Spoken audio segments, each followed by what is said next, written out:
내가 유다 지파 훌의 손자요 우리의 아들인 부살렐을 지명하여 부르고 하나님의 영을 그에게 충만하게 하여 지혜와 총명과 지식과 여러 가지 재주로 정교한 일을 연구하여 금과 은과 노스로 만들게 하며 보석을 깎아 물리며 여러 가지 기술로 나무를 새겨 만들게 하리라. 아멘. 오늘 말씀을 가지고 지명하여 부르시고 능력 주시는 하나님이라는 주제와 제목으로 주의 마음을 같이 나누기를 원합니다. 많은 목회자들이, 저도 그랬고요, 교회의 새로운 직분자, 여성교회장, 남성교회장, 권사님, 집사님들, 이런 일꾼들을 세울 때 후보자들, 대상자들의 90%는 목회자들에게 이렇게 반응한 것 같아요. 뭐라고요? 여러분들 경험 있으시잖아요. 목사님, 저는 아직 그런 직분을 감당할 만한 능력이 없습니다. 아직 그 정도 신앙이 되지 않습니다. 라고 뒤로 뺍니다. 겸손의 모습이기도 하고 실제로 그렇게 느끼기도 하죠. 그러면 목회자들이 대부분 또 90% 이상, 아니 거의 100% 이렇게 말합니다.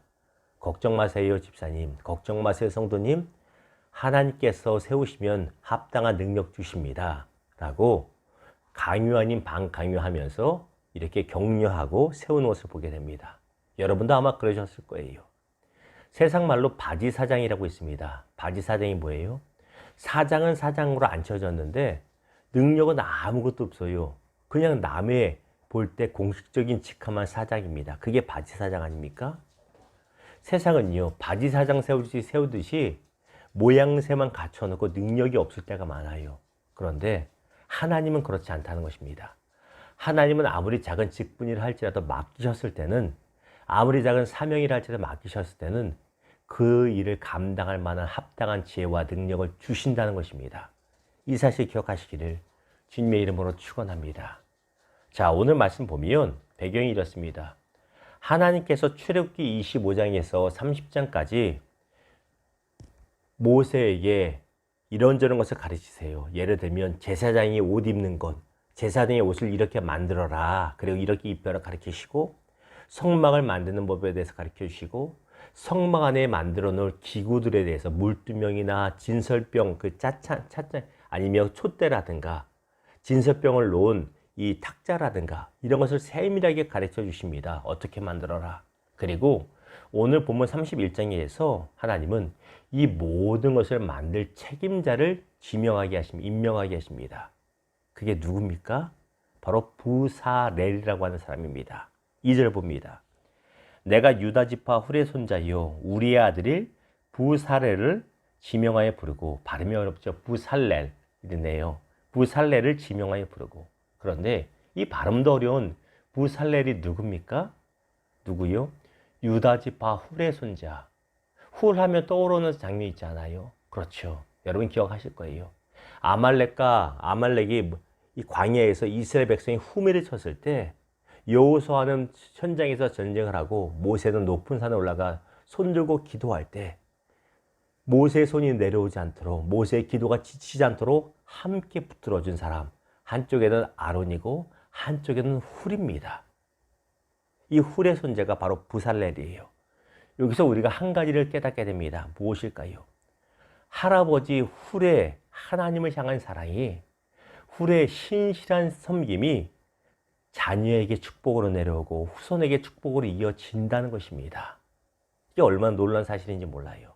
성경에 보면 훗날 다윗이 이스라엘 전체 왕이 되고 나서 가장 먼저 한 것이 법궤를 다윗성으로 모셔드리는 것이었습니다. 끌어올리는 것이었습니다. 그런데 안타깝게도 다윗이 하나님의 말씀의 방식대로 하지 않고 그냥 좋은 소와 마차에다 우마차에다 끌고 오다가 실패하고 말죠. 그때 놀라고 두려운 다윗이 어떡합니까? 그 법궤를 인근에 있던 가드 사람 오벳 에돔이라고 하는 사람의 집에 반강제적으로, 왜? 아무도 두려워서 안 모시려고 하는 법궤를 맡겨버립니다. 오벳 에돔은 뜬금없는 사건이었지만 자신의 집에 잘 모셔드립니다. 우상 숭배가 아니라 하나님의 법궤니 하나님을 섬기듯이 모셔드린 것이에요. 근데 어떤 일이 벌어진지 아세요? 하나님이 석 달 사이에 놀랍게 물질적으로 축복하셨을 뿐만 아니라 그의 자녀들과 후손들이 다윗 왕궁에서 높은 직분, 귀중한 직분을 얻는 축복을 허락하십니다. 역대상 26장 8절이 이렇게 말합니다. 이는 다 오벳에돔의 자손이라.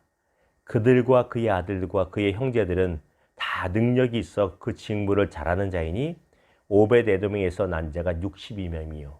세상에 3개월 동안 하나님을 향해 신실한 사랑을 보였는데요. 하나님은 그에게 자손의 축복, 옛날엔 자녀가 많으면 그것도 축복이잖아요. 아들도 후손도 많이 주셨고 그들에게 능력도 주셨고요. 그들에게 능력을 발휘할 수 있는 직장들도 허락하셨다라는 것입니다. 기억하십시오. 자녀들을 위해서, 손주들, 후손들을 위해서 하나님을 사랑하고 신실하게 섬기는 저와 여러분 되기를 주님의 이름으로 축원합니다. 내가 해봐야 소용없네, 내 인생 아무것도 없네, 이렇게 하지 마시고 여러분이 여러분의 자녀들과 여러분의 후손에게 줄 수 있는 축복이 뭐예요? 최선을 다해 예배하고 기도하는 거 아닙니까? 최선을 다해 주의 전을 섬기는 거 아닙니까? 비록 지금 눈에 보이지 않아도 내 자녀를 위하여, 내 후손을 위하여 하나님이 사랑하시기를, 신실하게 섬기는 저와 여러분 되기를 주님의 이름으로 축원합니다. 자, 이게 첫 번째지만 사실은 두 번째 같습니다.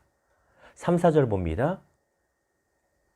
하나님의 영을 그에게 충만하게 하여 지혜와 총명과 지식과 여러 가지 재주로 정교한 일을 연구하여 금과 은과 노스로 만들게 하며. 우리 지금 3, 4절에서 무엇을 우리가 깨달아요? 하나님께서 부사레를 세우셨어요. 책임자로 부르셨어요. 그런데 세우시고 바지사장으로 그냥 방치하신 것이 아니라 그에게 필요한 지혜도 주시고 총명도 주시고 지식도 주시고 그리고 재주도 주셨다는 것입니다. 이 네 가지가 비슷비슷한데 학자들의 의견을 보면 좀 다릅니다. 지혜는요, 새로운 것을 창조하는 능력을 말해요. 크리에이티브하다 말하잖아. 이것이 지혜고 위즈덤입니다. 총명은 영어로는 언더스탠딩인데 사물의 본질을 정확히 파악하는 능력. 이런 걸 갖다 줘도요, 이 총명이 부족하면 이게 뭐에다 쓰는 거야 이러고 있잖아요. 왜 옛날에 조선시대에 이 양초가 처음 들어오니까 사람들이 이게 뭔지 몰라가지고 가래떡처럼 생겼잖아요. 양초 두꺼운 거 옛날에 하얀색으로. 그거 잘라서 국 끓여 먹었다는 얘기도 있잖아요. 진짜인지 아닌지 모르겠지만 뭐가 부족해서? 총명이 부족한 거잖아요. 지식은 쌓여진 경험을 구체적으로 적용할 수 있는 능력을 말하고, 마지막으로 재주는요, 이 모든 능력을 실제 현장에서 발휘할 수 있는 스킬, 기술을 의미한다고 합니다. 얼마나 좋은 축복인지 몰라요. 이와 같이 하나님께서 부르셨으면 분명히 필요한 능력고 지혜도 허락하신다라는 것입니다. 말씀을 맺겠습니다. 2절 다시 봅니다. 내가 유다지파 훌의 손자요 우리의 아들인 부사레를 지명하여 부르고. 밑줄 한번 쳐보십시오. 지명하여 부르고.